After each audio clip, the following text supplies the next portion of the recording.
Heyo, balik lagi suara Niko. Lanjut lagi kita bahas soal Olimpiade Sains Nasional tingkat kabupaten alias OSNK bidang astronomi tahun 2023. Kita lanjut ke nomor 19 tentang Space Velocity. Seorang pengamat menganalisis garis absorpsi hidrogen pada spektrum bintang tunggal. Garis tersebut yang memiliki panjang gelombang diam sebesar 4861 angstrom, namun bergeser sebesar 5 angstrom. Jika bintang berada pada jarak 60 parsek dari bumi dan memiliki gerak diri atau proper motion mu sebesar 1 detik busur per tahun, berapakah kecepatan ruang alias space velocity dari bintang dalam kilometer per second? Oke, ini semua tentang space velocity. Tapi sebelum kita bahas ini, bagi kalian yang mau dapetin konten eksklusif dari Udaniko, bisa join membership dari channel ini ya. Yuk, langsung aja kita bahas tentang space velocity.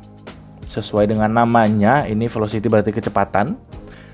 Bintang-bintang di luar sana itu ternyata tidak diam, tapi dia bergerak. Nah, kecepatan gerak bintang inilah yang disebut dengan space velocity. Nah, untuk mendapatkan nilai dari space velocity ini, kita bisa pecah menjadi dua komponen. Yang pertama adalah komponen kecepatan radial atau VR atau radial velocity.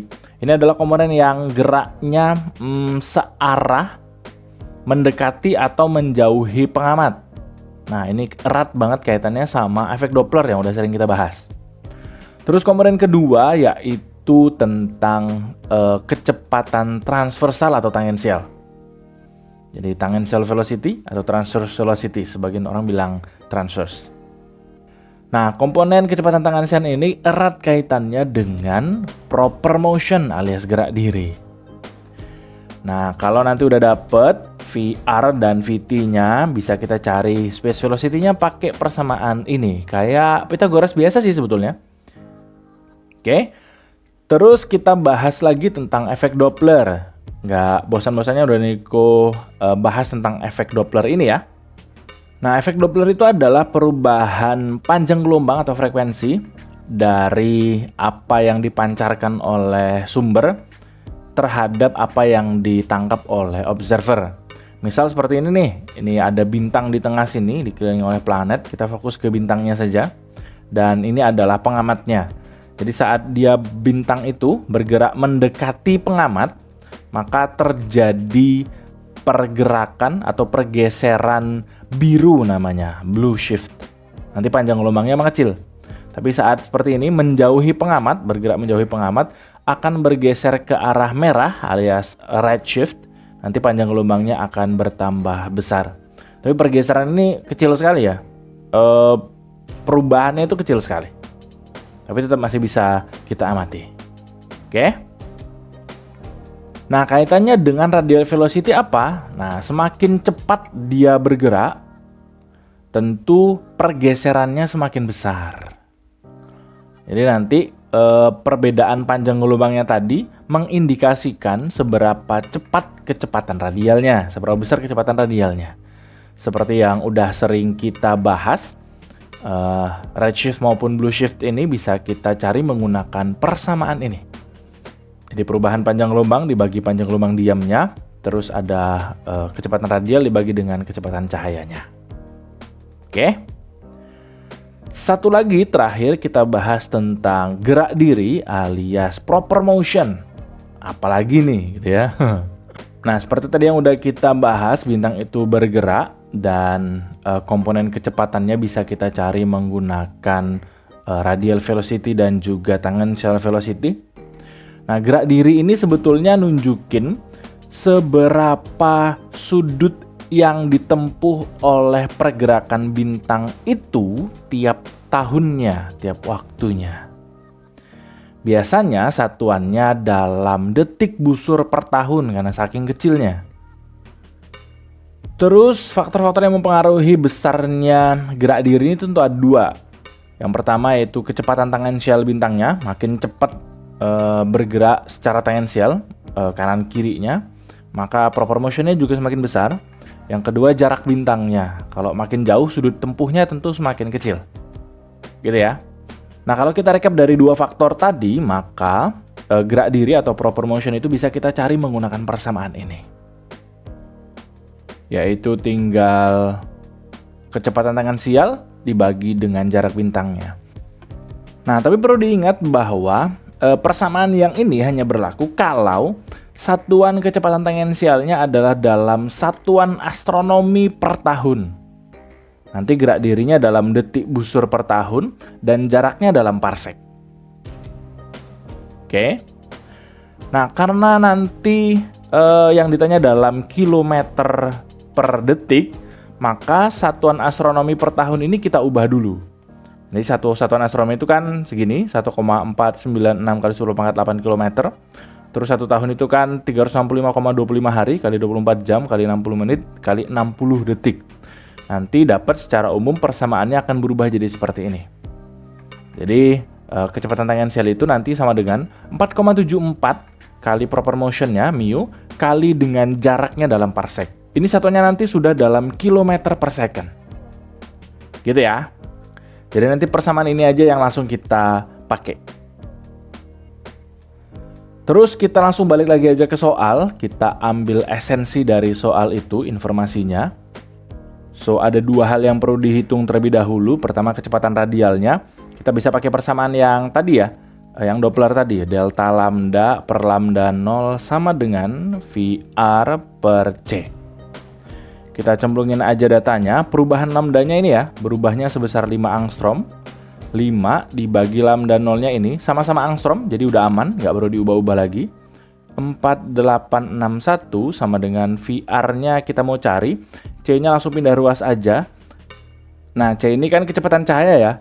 C itu nilainya adalah 3 kali 10 pangkat 8 meter per second.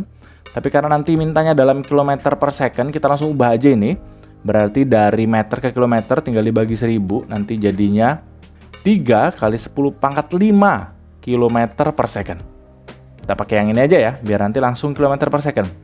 Jadi C-nya pindah ruas langsung ke sebelah kiri aja, jadi kali 3 kali 10 pangkat 5. Oke, kali 5 dibagi 4861. Nah, langsung pencet aja kalkulatornya, nanti kecepatan radialnya didapatnya adalah 308,58. Satuannya sudah dalam kilometer per second. Nah, dapat yang pertama. Oke. Lalu komponen yang kedua, yaitu kecepatan tangensial. Tadi kita langsung pakai persamaan yang kedua tadi aja ya. VT sama dengan 4,74 kali mu kali D.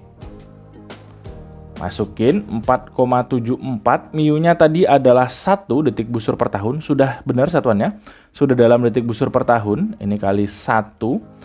D-nya jaraknya adalah 60 parsek. Satuannya juga udah dalam parsek, jadi langsung cemplungin 60.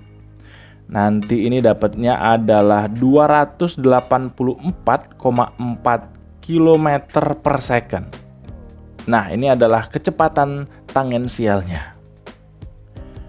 Terus, kalau kita mau cari kecepatan ruangnya, space velocity-nya, berarti seperti yang tadi. Tinggal akar dari VR kuadrat ditambah VT kuadrat. Tinggal cemplungin angkanya. 308,58 kuadrat tambah 284,4 kuadrat. Nanti kita akarkan. Udah, ini tinggal pencet kalkulator aja. Nanti dapatnya adalah 419,648 km per second. This is the answer. So, pilihan yang tepat adalah yang C. Gitu ya. So, soal ini udah sudah cukup advance karena ada beberapa faktor yang harus kita pahami terkait dengan space velocity tadi. Yang pertama kaitannya sama kecepatan radial, nyangkutnya sama efek Doppler. Terus yang kedua kaitannya sama kecepatan tangensial, nanti nyangkutnya sama proper motion tadi. Oke? Terus jangan lupa cek playlist fotometri untuk mempelajari soal-soal yang setipe dengan ini, karena di tahun 2021 soal yang mirip banget sama ini, cuma beda angka, pernah muncul. So, pastikan kalian pelajari soal itu juga ya. Terus challenge. Udah Niko siapin satu soal modifikasi dari yang tadi. Ini diketahui lambda diamnya adalah 6563 angstrom. A bule itu angstrom ya. Terus pergeserannya adalah 2 angstrom ke arah panjang gelombang merah, berarti terjadi redshift. Terus proper motionnya adalah 0,2 detik busur per tahun. Dan informasi lainnya adalah paralaksnya sebesar 0,04 detik busur. Nah, di sini tidak diketahui langsung jaraknya ya. So, kalian diminta untuk mencari kecepatan bintangnya alias space velocity-nya dalam kilometer per detik. Jadi satu langkah lagi, satu variasi lagi dari soal asalnya tadi, udah Niko variasiin dikit. So, cobain aja kerjain ini ya untuk mastiin udah bener-bener oke atau belum. Nanti bagi yang udah dapet, langsung tulis di kolom komentar ya. Terus kalau masih ada yang bingung, boleh langsung tanya aja. Bagi yang mau traktir langsung Udaniko, bisa melalui traktir.id/udaniko. Itu aja dulu pembahasan nomor 19 kali ini, semoga bermanfaat. See you on the next number.